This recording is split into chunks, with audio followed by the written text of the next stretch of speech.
तो बच्चों, simple harmonic motion के टॉपिक में आज जो मैं टॉपिक पढ़ाने जा रहा हूँ वो टॉपिक है तो आसान, लेकिन उस टॉपिक की प्रॉब्लम यह है कि जनरली वो किसी बुक में, एटलीस्ट जो 11th-12th लेवल की बुक्स होती हैं, उसमें उस टॉपिक को अच्छे से पढ़ाया नहीं जाता है, अच्छे से समझाया नहीं जाता है, और उस टॉपिक का नाम भी थोड़ा खतरनाक सा है। उस टॉपिक पे मैंने देखा है कि 2-3 सालों में जेई एडवांस लेवल में, जेई मेंस में तो नहीं, जेई एडवांस में क्वेश्चन पूछा गया है। कुछ स्टूडेंट्स उस टॉपिक को देखकर ही घबरा जाते हैं कि अरे ये तो मुझे पता ही नहीं है, एस सी वर्मा की बुक में दिया ही नहीं है, कैसे करें, कैसे सॉल्व करें, और उस चक्कर में उस टॉपिक को ही छोड़ देते हैं, क्वेश्चन को भी छोड़ देते हैं। लेकिन वो बहुत ही सिंपल सा टॉपिक है। अगर आप उसको अच्छे से, उसको कॉन्सेप्चुअली समझ लेंगे तो बहुत आसानी से उस टॉपिक के किसी भी टाइप के क्वेश्चन को सॉल्व कर सकते हैं, और बहुत ही स्कोरिंग टॉपिक है। ये टॉपिक है क्या? सिंपल हार्मोनिक मोशन में आपको मालूम है कि पोजीशन क्या होता है। पोजीशन होता है x = a sin omega t plus theta लिख देते हैं। आप इसको साइन के टर्म्स में लिख सकते हैं, कॉस के टर्म्स में लिख सकते हैं। आपने देखा होगा कि कभी मैं साइन लिखने लगता हूं, कभी कॉस लिखने लगता हूं, क्योंकि दोनों में कोई खास अंतर है नहीं। कॉन्सेप्चुअली फिजिक्स के पॉइंट ऑफ व्यू से कोई अंतर नहीं है, बस दोनों में π/2 का फेज डिफरेंस है। तो अगर आपको पोजीशन दिया हुआ है किसी एक सिंपल हार्मोनिक करता हुआ बॉडी का, तो इस पोजीशन से आप वेलोसिटी निकाल सकते हैं। v क्या हो जाएगा? a omega cos omega t plus theta हो जाएगा। बहुत आसान है। बोलेंगे अरे सबको मालूम है। पोजीशन मालूम है तो आप मोमेंटम भी लिख सकते हैं। मोमेंटम क्या होता है? P = mv, तो मैंने m इधर जोड़ दिया, इधर जोड़ दिया, तो क्या हो जाएगा? P को मैं लिख सकता हूं m a omega cos omega t plus theta. तो आप बोलेंगे हाँ ठीक है भाई, ये x p सब निकाल रहे, कर क्या रहे हो? ये सब तो मुझे आता है। क्या तुम बोल रहे थे कि बहुत डिफिकल्ट टॉपिक है? डिफिकल्ट टॉपिक है, सही बात है। डिफिकल्ट टॉपिक ये है नहीं, बस ये है कि ये टॉपिक जो मैंने इस टॉपिक को किसी बुक में कवर करते हुए नहीं देखा है। टॉपिक ये है कि अगर आपको x और p के बीच में एक कर्व बनाने को पूछा जाए, या कर्व बनाने को दिया जाए कि बताओ xp ग्राफ कैसा दिखेगा। अगर आप एक लोकस बना रहे हो जिसमें y एक्सिस पे सपोज p है और x एक्सिस पे पोजीशन है, तो वो ग्राफ कैसा दिखेगा? सिंपल हार्मोनिक मोशन के लिए वो कर्व कैसा दिखेगा? XP डायग्राम कैसा दिखेगा? इसी XP डायग्राम, XP कर्व को फिजिसिस्ट जो हैं, बड़े बड़े टीचर जो हैं, आप लोग को डराने के लिए नया नया नाम लाते हैं। कुछ टीचर्स इसको कहते हैं फेज स्पेस प्लॉट। कितना डरावना और नया सा और क्यूट सा नाम लग रहा है, फेज स्पेस प्लॉट। और ये नाम किसी भी बुक में, एटलीस्ट जो 11th-12th लेवल की बुक होती है, एस सी वर्मा हो या रेसनिक हेगड़े, उसमें नहीं होता है। अब DC पांडे या जो भी अरिहंत या BM शर्मा की बुक्स है, उस बुक्स को मैंने पढ़ा नहीं है, इसलिए मुझे उतना आइडिया नहीं है कि उस बुक्स में ये सब टॉपिक है या नहीं। लेकिन इस टॉपिक पे 2-3 सालों में जेई एडवांस में क्वेश्चन पूछा गया है, और ये बहुत ही सिंपल टॉपिक है। सिर्फ इसका नाम फेज स्पेस प्लॉट या कुछ एलिप्स बना देंगे, कुछ सर्कल बना देंगे, उससे स्टूडेंट्स घबरा जाते हैं कि ये क्या हो रहा है, सर्कल एलिप्स कैसे बन रहा है, छोड़ो इस क्वेश्चन को। तो अभी मैं इस टॉपिक को बहुत ही प्यार से, इत्मीनान से बताने वाला हूं। फेज स्पेस प्लॉट हो या इसको XP डायग्राम लिखें, आप इसके चक्कर में मत पड़िए। एग्जाम में कभी आपसे डेफिनेशन नहीं पूछा जाएगा कि डिफाइन फेज स्पेस प्लॉट क्या होता है। इनफैक्ट 2011 के जेई एडवांस्ड में इस टॉपिक पर क्वेश्चन पूछा गया था। एक नहीं, 3 क्वेश्चन पूछे गए थे, पैराग्राफ टाइप क्वेश्चन था। लेकिन उसके स्टार्टिंग में ही फेज स्पेस प्लॉट क्या होता है काफी डिटेल 3-4 लाइन में एक्सप्लेन कर दिया था। पेपर सेटर्स को भी मालूम है कि ये किसी भी बुक में पढ़ाया नहीं जाता है, लेकिन ये बहुत ही सिंपल कॉन्सेप्ट है। कॉन्सेप्ट ये है कि आपको x मालूम है, p मालूम है। अब आपसे पूछा जा रहा है कि अगर मैं x और p का डायग्राम बना दूं, उसका लोकस बना दूं, तो कैसा दिखेगा? सिंपल सा। आप लोगों ने कोऑर्डिनेट ज्योमेट्री में लोकस वगैरह का नाम सुना होगा। हाँ, लोकस, यस, याद आया। कोऑर्डिनेट ज्योमेट्री सुनते ही तो बहुत सारे स्टूडेंट्स की आंखें खिल जाती हैं, क्योंकि कोऑर्डिनेट ज्योमेट्री मैंने देखा है कि सबसे आसान टॉपिक है। आपसे पूछा जा रहा है कि इस x और p का अगर मैं लोकस बनाऊं तो कैसा दिखेगा। अब लोकस बनाने के लिए आप देख रहे हैं कि अरे यहाँ पे तो ओमेगा टी आ गया, किसी तरह इस ओमेगा टी है तो t को तो भगाओ, नहीं तो t भी एक वेरिएबल रहेगा। जब भी आप किसी 2 वेरिएबल का x और p का लोकस बना रहे हैं, तो उसमें तीसरे वेरिएबल के लिए कोई गुंजाइश नहीं होती है, उसको एलिमिनेट करना पड़ता है। ठीक है, उसको अपनी नजरों से दूर करना पड़ेगा। तो इस t को अपनी नजरों से दूर करने का क्या तरीका हो सकता है? हाँ, बहुत आसान तरीका। आपको लग रहा होगा ये तो साइन है, इधर कॉस है, कि कुछ ऐसा मैनिपुलेशन करते हैं कि sine square plus cos square हो जाए, और sine square plus cos square 1 होता है। बिल्कुल सही सोच रहे हैं आप। इस a को उठाकर इधर ले आइए, इस MA को इधर ले आइए, तो क्या बचा? साइन, इधर बचा कॉस, दोनों को स्क्वायर कर दीजिए, =1, लोकस आ गया। वही मैं लिख रहा हूं। मैं लिख सकता हूं x/a क्या हो जाएगा? Sine omega t plus theta, और ये लिख सकते हैं P/MA omega = cos omega t plus theta, sine square any angle plus cos square that angle, क्या हो जाएगा दिस प्लस दिस, दोनों को जब मैं ऐड करूंगा तो this will be equal to 1 क्योंकि sine square of any angle plus cos square of that angle is equal to 1। तो सिंपल लोकस क्या बन गया, x बाई ए का whole square plus p by M omega A का whole square, this is equal to 1। अब ये किस चीज का इक्वेशन है, ये एक एलिप्स का इक्वेशन है। मैं भी दिखाता हूं कैसे। ये हो गया x square by a square plus p square by m square a square omega square is equal to 1। अब इस इक्वेशन को ध्यान से देखिए, ये किस चीज का इक्वेशन है, ये एक एलिप्स का इक्वेशन है। इसको जब आप 2 डायमेंशनल पेपर पे ड्रॉ करेंगे तो ये एक एलिप्स बन जाएगा। तो बहुत सिंपल है। तो इसी एलिप्स को या इसी डायग्राम को क्या कहते हैं, फेज स्पेस प्लॉट। तो वही देखिए एलिप्स मैंने यहाँ पे बना लिया है। और ये एलिप्स क्या है, इस एलिप्स का अगर मैं इक्वेशन लिखूं तो ये हो जाएगा, इसका इक्वेशन है x square by a square plus p square by m square a square omega square is equal to 1 and this is called phase space plot. वही मैंने बड़ा बड़ा नाम लिखा है, फेज स्पेस प्लॉट भी बोलते हैं। कुछ बुक्स में इसको पीएक्स डायग्राम बोल देते हैं, कुछ बुक्स में पता नहीं और अजीब अजीब नाम देते हैं। लेकिन बेसिक कॉन्सेप्ट है, समझिए कि एक एक्स वाई प्लेन में आपने पी को वाई एक्सिस पे लिख दिया है, एक्स को इधर लिख दिया है और ये क्या बन गया है, ये एक एलिप्स बन गया है। तो ये फेज स्पेस प्लॉट होता क्या है, phase space plot is a graph in which position is plotted along horizontal axis and momentum is plotted along vertical axis. Vertical axis पे आपने मोमेंटम प्लॉट कर दिया है, मोमेंटम की वैल्यू, हॉरिजॉन्टल एक्सिस पे आपने डिस्प्लेसमेंट या position of that SHM particle जो कर रहा है उसका पोजीशन लिख दिया। पोजीशन इधर एक्स इधर पी, एक्स पी का ग्राफ बना दिया तो ये फेज स्पेस प्लॉट हो गया।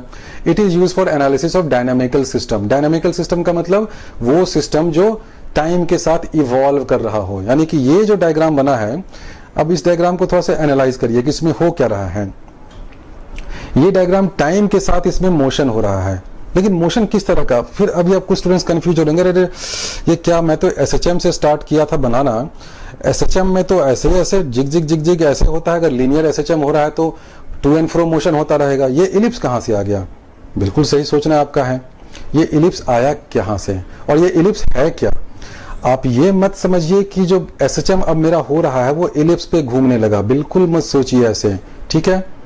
ये इलिप्स जो है ये बेसिकली आपको ये बता रहा है कि किसी भी एक पर्टिकुलर टाइम पे आप पूछते हैं, suppose t equal to 2 second पे, तो t इक्वल टू 2 सेकेंड मान लो यहां पर है, तो ये डायग्राम आपको बता रहा है कि इस पॉइंट पर x की वैल्यू क्या होगी, यानी कि आपका जो एसएचएम पार्टिकल कर रहा है उसका पोजीशन क्या होगा और उसका p क्या होगा, मोमेंटम क्या होगा।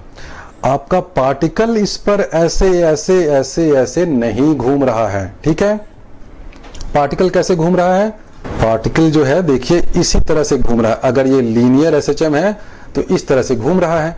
उस पार्टिकल के लिए देखिए ये एक लाइन मैंने बना दिया, ये उसका इक्विलिब्रियम पोजीशन या मीन पोजीशन है, ये उसका एम्पलीट्यूड है। पार्टिकल क्या कर रहा है, यहां से ऐसे जा रहा है, फिर वापस आ रहा है, फिर यहां से ऐसे आ रहा है, ऐसे ये घूम रहा है ये पार्टिकल इस तरह से एक लीनियर एक्स एक्सिस के अलोंग। तो जो एक्चुअल मोशन हो रहा है वो इस डायरेक्शन में ही हो रहा है, ठीक है। अगर ये लीनियर एसएचएम है तो मान लीजिए, अगर आपका सिंपल पेंडुलम वाला एसएचएम है तो ठीक है, वो ऐसे होता रहेगा, ऐसे ऐसे जो होता है चुप चुप चुप चुप हो रहा है। अगर स्प्रिंग एंड मास लगा दिया तो ठीक है, ऐसे स्प्रिंग है, ये मास है, चुप चुप चुप चुप ऐसे एसएचएम हो रहा है। यानी कि किसी भी केस में ये एलिप्स पे नहीं घूम रहा है, ठीक है। ये जो एलिप्स मैंने बनाया है, उस जिस एलिप्स का ये इक्वेशन है, ये एलिप्स बेसिकली क्या है, ये एलिप्स आपकी प्लॉटिंग है एक्स और पी की। ये आपको दिखा रहा है कि किसी एक पर्टिकुलर टाइम पर, सपोज इस टाइम पे एक्स क्या होगा, पी क्या होगा। तो अब कुछ स्टूडेंट्स बोल रहे होंगे, अरे सर बना तो दिया, समझ भी आ गया, आप लोगों ने क्या क्या कर दिया। एसएचएम तो ऐसे एक लाइन के अलॉन्ग होता है, फिर आपने एक एलिप्स बना दिया है। और कुछ लेक्चर पहले आपने ये भी समझाया था और बाकी और टीचर भी समझाते हैं कि एक यूनिफॉर्म सर्कुलर मोशन होता है यूसीएम, और उस यूसीएम से आप फेजर डायग्राम से एसएचएम को समझ सकते हैं। ठीक बात है, यूसीएम का मैंने भी कुछ यूज किया था फेजर डायग्राम का। पहली बात तो जो फेजर डायग्राम बना था वो इंटायरली डिफरेंट कॉन्सेप्ट था। ये पीएक्स डायग्राम या फेज स्पेस इंटायरली डिफरेंट है, दोनों में कोई रिलेशन नहीं है। फेजर डायग्राम क्या होता है, बेसिकली मैं आपको दोबारा समझा देता हूं just for recall. Phasor diagram ये होता है कि सपोज आपको एक एसएचएम समझना है, और एसएचएम देखिए इस केस में भी जो हो रहा है एसएचएम वो किधर हो रहा है, अगर इस डायरेक्शन में ओरिजिन से लेकर एम्पलीट्यूड और इधर ऐसे ऐसे मोशन हो रहा है।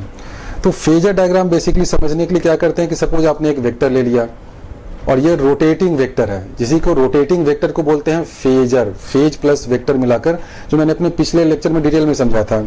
ये एंगल सपोज ओमेगा टी है, इस वेक्टर का जिसका एम्पलीट्यूड, जिसका मैग्नीट्यूड क्या है, ए है, ए क्या है एम्पलीट्यूड के बराबर, यानी कि ये जो सर्कुलर मोशन हो रहा है उसका रेडियस एम्पलीट्यूड के बराबर है। इस वेक्टर का अगर आप पोजीशन ले रहे हैं अलोंग एक्स एक्सिस, तो ये जो मोशन बन रहा है वो क्या बन जाएगा, x equal to a cos omega t plus theta. तो अलोंग एक्स एक्सिस अगर आप प्रोजेक्शन ले रहे हैं, और एक्स एक्सिस कोई सैक्रोसेंट नहीं है, अगर मैं चाहूं तो इधर से लाइट डालूं तो अलोंग वाई एक्सिस भी प्रोजेक्शन आएगा।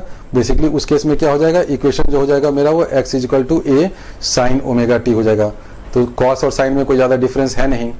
तो जो फेजर डायग्राम होता था वो क्या होता था कि आप अज्यूम करते थे कि एक वेक्टर है जिसका लेंथ एम्पलीट्यूड के बराबर है, और ये गोल गोल ऐसे घूम रहा है एक सर्कुलर पाथ में, और ये यूनिफॉर्म सर्कुलर मोशन है, यानी कि ओमेगा इसका कांस्टेंट है। किसी भी टाइम पे अगर आपको उसका पोजीशन फाइंड करना है तो आप क्या करते थे, उस पॉइंट पे यहाँ पे उसका एक्स एक्सिस पे प्रोजेक्शन लेते थे, जो प्रोजेक्शन आ गया वही उसका पोजीशन होता था। ठीक है, यही फेजर डायग्राम होता था। अब ये डायग्राम मैंने भी इसलिए पढ़ाया था क्योंकि बहुत सारे बुक्स में इसको दिया रहता है। बहुत सारे स्टूडेंट से मुझे पूछा कि सर फेजर डायग्राम नहीं पढ़ा, सिलेबस तो कंप्लीट ही नहीं हुआ। जबकि इस फेजर डायग्राम का मैंने देखा है एटलीस्ट एसएचएम वाले पोर्शन में कोई खास यूज नहीं है। एसएचएम के किसी भी क्वेश्चन में आपको इस कॉन्सेप्ट का यूज करने की कंपलसरी कोई जरूरत नहीं है कि आप यही कॉन्सेप्ट यूज करेंगे तभी क्वेश्चन सॉल्व होगा। एसएचएम के हर क्वेश्चन को मैं बिना इस यूसीएम मोशन को समझे हुए कर सकता हूं। ये मैंने अपने पिछले लेक्चर में भी समझाया था। ये सर्कुलर मोशन में जो रेडियस गोल गोल घूम रहा है उसका प्रोजेक्शन क्या होता है कि ऊपर से आप लाइट डाल रहे हैं तो जो शैडो गिर रहा है, शैडो मान लीजिए यहाँ पे गिर रहा है, तो जो शैडो जहां पे गिरा ये आपको दिखा रहा है कि उसका पोजीशन क्या होगा एट दैट पर्टिकुलर पॉइंट। तो ये तो हुआ कि सिंपल हार्मोनिक मोशन को कैसे आप रिप्रेजेंट कर सकते हैं as projection of uniform circular motion, as projection of UCM. और ये जो पीएक्स प्लॉट है या फेज स्पेस प्लॉट है, इसका डायनेमिक्स में, इंजीनियरिंग में काफी यूज होता है। तो ये प्लॉट क्या दिखाता है कि मोशन आपका इसी डायरेक्शन में हो रहा है, ऐसे ऐसे हो रहा है, लेकिन जैसे जैसे आपका मोशन आगे बढ़ता जा रहा है, ये जो पीएक्स प्लॉट है इसमें भी आप एरो से आगे बढ़ते जा रहे हैं। अब बताइए कि इसमें एरो का डायरेक्शन क्या होगा। ये बहुत ध्यान देने वाली बात है। इसमें जो एरो का डायरेक्शन होगा वो हमेशा क्लॉकवाइज डायरेक्शन में होगा। आप दुनिया का कोई भी एसएचएम उठाकर देख लीजिए, उसमें जो एरो बनता है वो क्लॉकवाइज डायरेक्शन में ही होगा। इनफैक्ट जो 2011 का जो 3 क्वेश्चन था, इसमें 2 क्वेश्चन में जो ऑप्शन दे रखे थे उसमें एरो को ही एंटी क्लॉकवाइज कर रखा था, और अब देख कर ही उन दोनों ऑप्शन को हटा सकते हैं कि ये तो गलत होगा। लेकिन ये किसी बुक में डिटेल में कभी एक्सप्लेन किया ही नहीं जाता है कि जो फेज स्पेस प्लॉट बनता है उसमें एरो इसी डायरेक्शन में क्यों होता है, वो मैं अभी बताता हूं। फेज स्पेस प्लॉट क्या दिखा रहा है कि आपका एक्स और पी क्या होगा जैसे मोशन स्टार्ट हुआ। मान लीजिए मोशन यहां से स्टार्ट हुआ t इक्वल टू 0 पे, ठीक है। t इक्वल टू 0 पे आपका पोजीशन क्या है, 0 है, और आप इधर जा रहे हैं इस डायरेक्शन में, ठीक है। तो t इक्वल टू 0 पे आप इधर जाना स्टार्ट किए, x इक्वल टू 0 पे आप इधर जा रहे हैं, इसका मतलब आपका मोमेंटम पॉजिटिव है। मोमेंटम पॉजिटिव है, पोजीशन 0 है, तो आप कहां पर लाई करेंगे। अब इस डायग्राम को देखिए, इस एलिप्स को देखिए, मोमेंटम पॉजिटिव और पोजीशन 0। पोजीशन 0 तो या तो यहां पे होगा या यहां पे होगा, यही 2 चीज है ना। ये वाला पॉइंट नहीं होगा क्योंकि यहाँ पे मोमेंटम क्या है, नेगेटिव वाई एक्सिस में आ गया, तो ये तो होगा नहीं। यानी कि t इक्वल टू 0 पे मैं यहाँ पे लाई करूंगा। ये मेरा t इक्वल टू 0 का टाइम हो गया, ठीक है। लो बेटा, इसको मैंने बना दिया t इक्वल टू 0, ठीक है। इस पॉइंट पे आप ध्यान दीजिए कि मोमेंटम क्या होगा, मैक्सिमम होगा, यानी कि इसकी वैल्यू क्या हो जाएगी, इसके बराबर होगी, ma ओमेगा के बराबर होगी। क्योंकि कोई भी एलिप्स हो वो दोनों कोऑर्डिनेट एक्सिस को कहाँ कट करता है, जहां पे उसका मैक्सिमम होगा। तो ये वाला पॉइंट क्या होगा, सिंपली आप यहां से लिख सकते हैं, तो ये होगा ma ओमेगा, ये हो जाएगा माइनस ma ओमेगा, बहुत सिंपल है। ये क्या होगा, ये एम्पलीट्यूड के बराबर होगा, ये माइनस ए हो गया। ये बहुत सिंपल है, ये तो एलिप्स को देखने से ही लग रहा है, कोऑर्डिनेट ज्योमेट्री से हर कोई देख सकता है। इसको मैं हटा देता हूं क्योंकि ये डेफिनेशन तो कभी पूछेगा नहीं और इसकी अब जरूरत भी नहीं है। मैंने पढ़ के बता दिया कि फेज स्पेस प्लॉट क्या होता है। ये डायनेमिकल सिस्टम को एनालाइज करने के लिए यूज होता है और इसका एरो जो है it indicates flow of time. अब वो एरो किस डायरेक्शन में होगा फॉर एसएचएम, मैं अभी वो दिखाता हूं। t=0 पे यहां हुआ। इसके बाद क्या हो रहा है, पोजीशन जो है आपका, वेलोसिटी अगर इधर है तो पोजीशन बढ़ता जाएगा, तो पोजीशन आपका पॉजिटिव डायरेक्शन में बढ़ता जा रहा है। यानी कि अब आप मोशन किधर करेंगे, इधर करेंगे, क्योंकि इधर करने से ही x की वैल्यू पॉजिटिव आ रही है। आप इधर नहीं जा सकते हैं क्योंकि इधर अगर आप जाएंगे तो आपका x नेगेटिव होगा। ठीक है, तो जैसे जैसे टाइम चेंज कर रहा है आप इधर जा रहे हैं। क्यों जा रहे हैं, क्योंकि वेलोसिटी आपका पॉजिटिव था, वेलोसिटी पॉजिटिव है तो आपको पोजीशन तो टुवर्ड्स पॉजिटिव एक्स एक्सिस ही जाना पड़ेगा। तो आप जीरो से अगर आप स्टार्ट कर रहे हैं तो आप पॉजिटिव डायरेक्शन में ही जाएंगे। यहां से करते करते जब यहां पर आ गया एम्पलीट्यूड पे, तो उस पॉइंट पे क्या होता है, ये पार्टिकल यहां पर आ गया। यहां पर टाइम क्या होगा इसका, अगर मैं टाइम के फ्रेम में लिखूं तो ये हो जाएगा टाइम t=t/4, यानी कि 1/4 ऑफ साइकिल करने पे यहां पे आ गया। और यहां पे क्या हो रहा है इसका, देखिए पोजीशन मैक्सिमम है, ए के बराबर है। ठीक है, वेलोसिटी क्या है, 0, यानी कि मोमेंटम 0 है। अब इसके आगे आप बढ़ेंगे तो ऐसे आ जाएगा, फिर ये ऐसे आ जाएगा, फिर ये ऐसे आ जाएगा। और ये सिर्फ मैंने यहां से स्टार्ट किया है t=0, इसलिए ऐसा ये सर्कुलर क्लॉकवाइज डायरेक्शन नहीं हो रहा है। आप किसी भी एक आर्बिट्ररी पॉइंट पे, सपोज आप यहां पे ले लेते हैं, यहां पे क्या है, मोमेंटम आपका पॉजिटिव है। मोमेंटम पॉजिटिव है, इसका मतलब आप टुवर्ड्स एक्स इंक्रीज करने के डायरेक्शन में जाएंगे, यानी कि आप इसी डायरेक्शन में मूव कर सकते हैं। इस डायरेक्शन में आप मूव कभी भी नहीं कर सकते हैं। तो ये मैंने अभी दिखाया कि कोई भी एसएचएम हो तो उस पे जो डायरेक्शन ऑफ एरो जो बनाता है, जो टाइम का फ्लो दिखा रहा है, वो डायरेक्शन ऐसे क्लॉकवाइज डायरेक्शन में ही होगा। आप इसको कहीं से भी एग्जाम्पल ले सकते हैं कि सपोज मैंने मोशन यहां से स्टार्ट किया, टाइम t=0 यहां पर है और यहां पे पार्टिकल सपोज इधर जा रहा है। ठीक है, उसका आप यहां पे कहीं प्लॉट बनाइए। हाँ, ये भी एक क्वेश्चन हो सकता है, जेईई एडवांस में कभी पूछ दे कि एक दे दे कि suppose particle is at this point A and going towards right, तो उसका आप 4 ऑप्शन दे दे कि बताओ पीएक्स डायग्राम में वो कहां बनेगा, यहां बनेगा, यहां बनेगा, यहां बनेगा, कहां बनेगा। बहुत सिंपल है।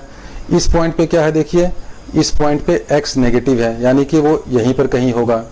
x नेगेटिव है और ये वेलोसिटी या मोमेंटम क्या है, पॉजिटिव है, इसका मतलब ये वाला होगा, यानी कि पार्टिकल यहां बनेगा।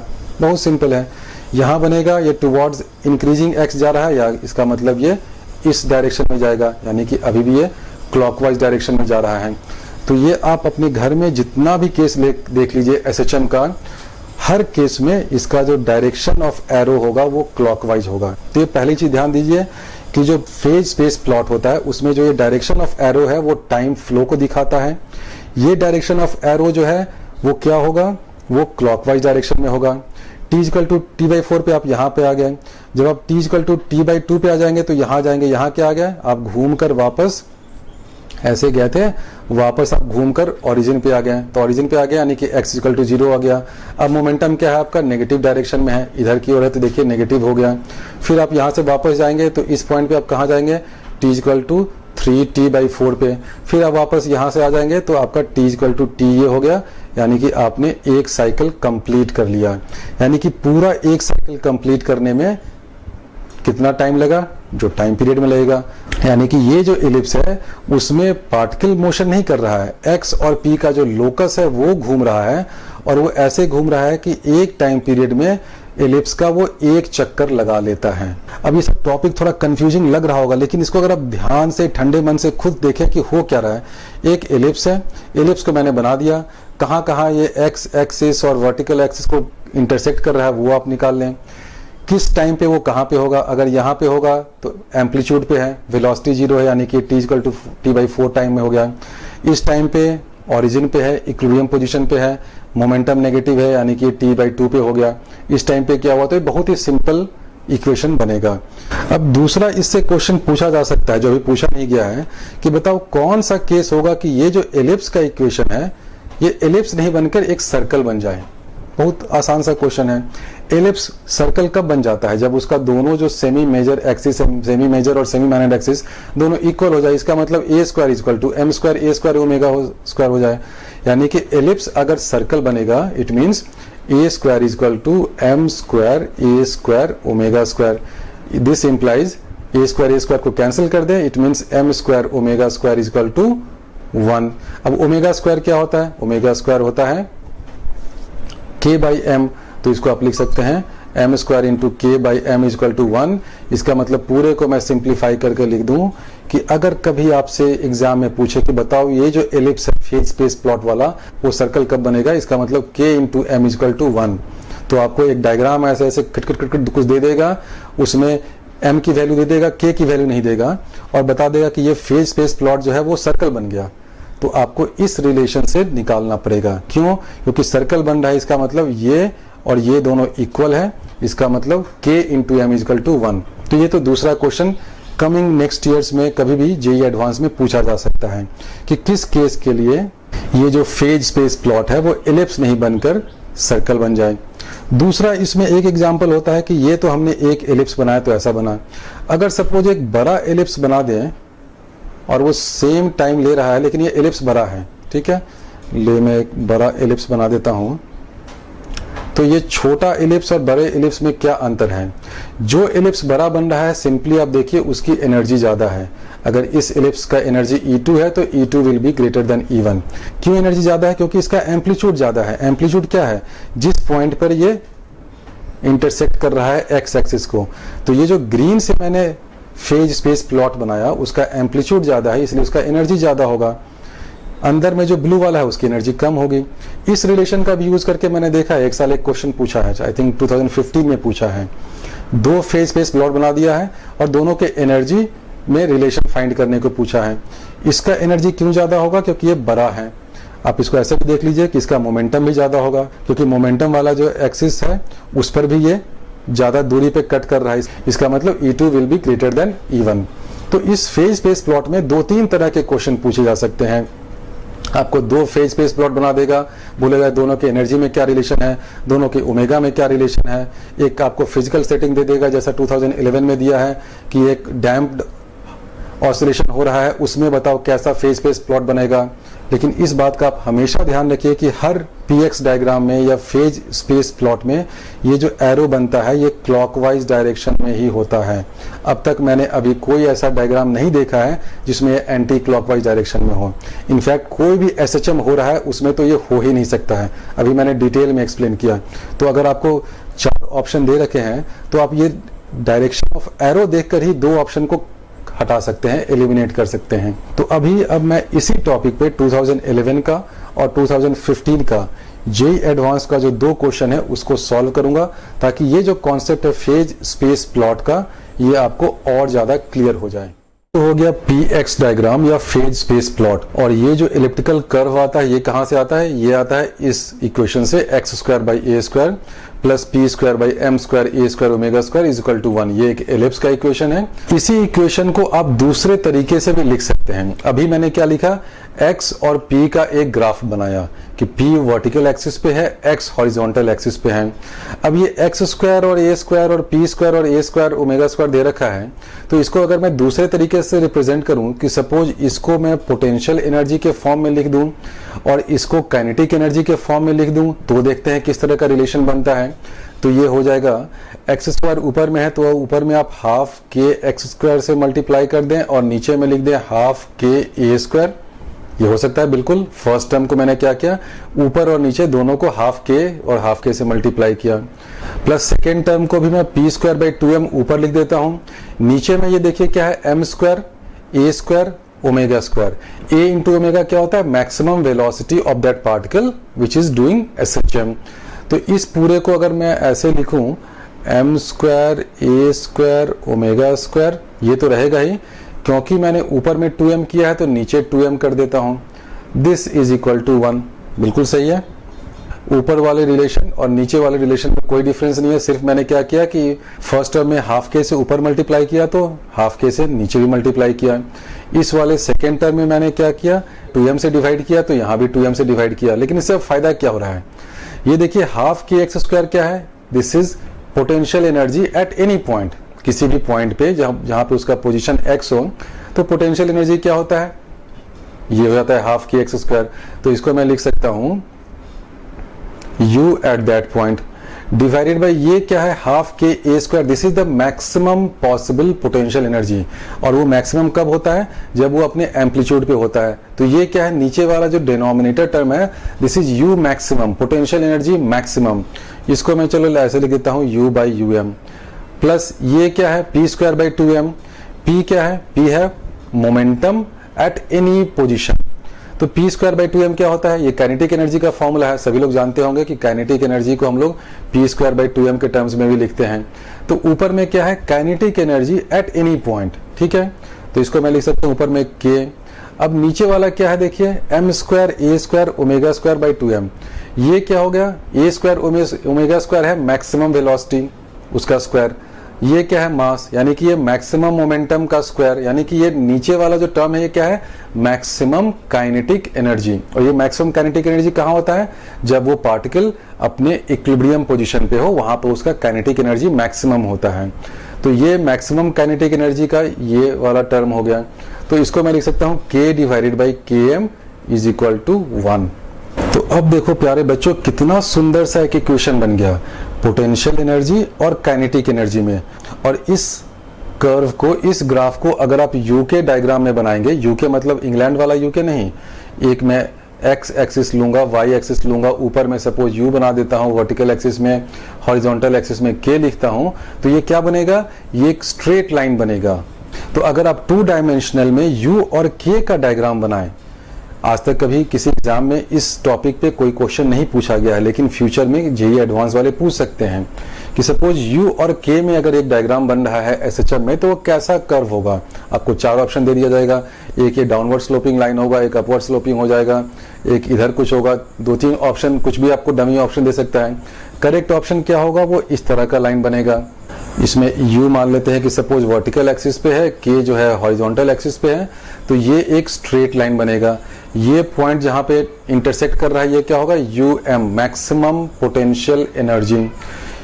ये जो पॉइंट है जहां पर ये के एक्सिस को इंटरसेक्ट कर रहा है, ये क्या होगा, के एम, यानी कि यहाँ पर मैक्सिमम काइनेटिक एनर्जी पॉसिबल है। और ये जो लाइन है ये स्ट्रेट लाइन बनेगा। तो ये भी एक क्वेश्चन पूछा जा सकता है कि अगर u और k को आप प्लॉट करें इस तरह से तो कैसा लाइन बनेगा। तो ये एक straight line, downward sloping straight line बनेगा। डाउनवर्ड स्लोपिंग क्यों होगा, बहुत सिंपल है, क्योंकि जहां पर पोटेंशियल एनर्जी मैक्सिमम होगा k मिनिमम होगा, जहां पर k मैक्सिमम होगा u को मिनिमम होना है, तो ये डाउनवर्ड स्लोपिंग ही होगा।